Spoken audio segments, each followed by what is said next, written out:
Tina Turner a laissé orphelin de nombreux artistes qu'il admirait et sa multitude de fans dans le monde entier ce mercredi 23 mai, en décédant en Suisse des suites de plusieurs maladies.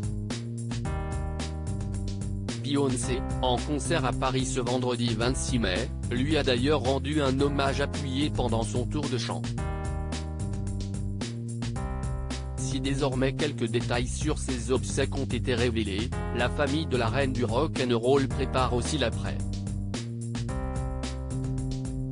Son époux, Erwin Bach, songerait, en effet, à son héritage.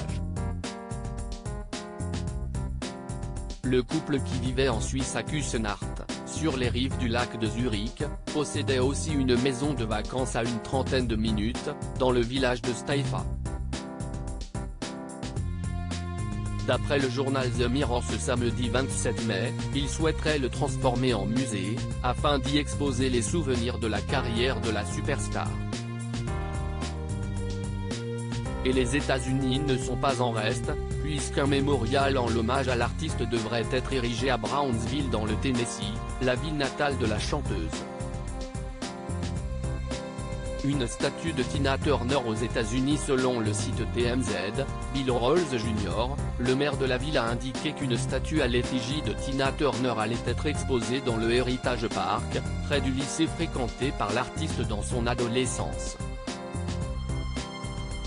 Lorsque Tina montait sur scène, elle s'appropriait la scène. Nous voulons que cette statue représente cette passion, a confié le maire, avant d'ajouter sur l'impact qu'a eu l'artiste aux plus de 200 millions d'albums vendus, Tina était une source d'inspiration pour le monde entier.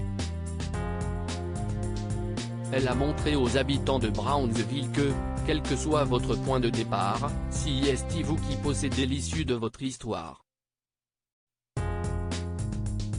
En ce qui concerne ses obsèques, son ancien assistant personnel pendant plus de 20 ans, Eddie Hampton Armani, a indiqué au Mirror qu'elle devrait se faire dans la plus stricte intimité, elle ne voulait pas de grandes funérailles publiques.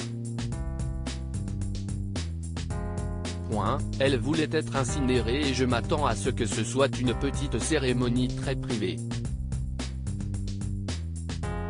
Une cérémonie qui devrait avoir lieu en Suisse, avant une sorte de concert commémoratif et d'hommage, toujours selon Eddie Hampton, mais qui se déroulerait un peu plus tard.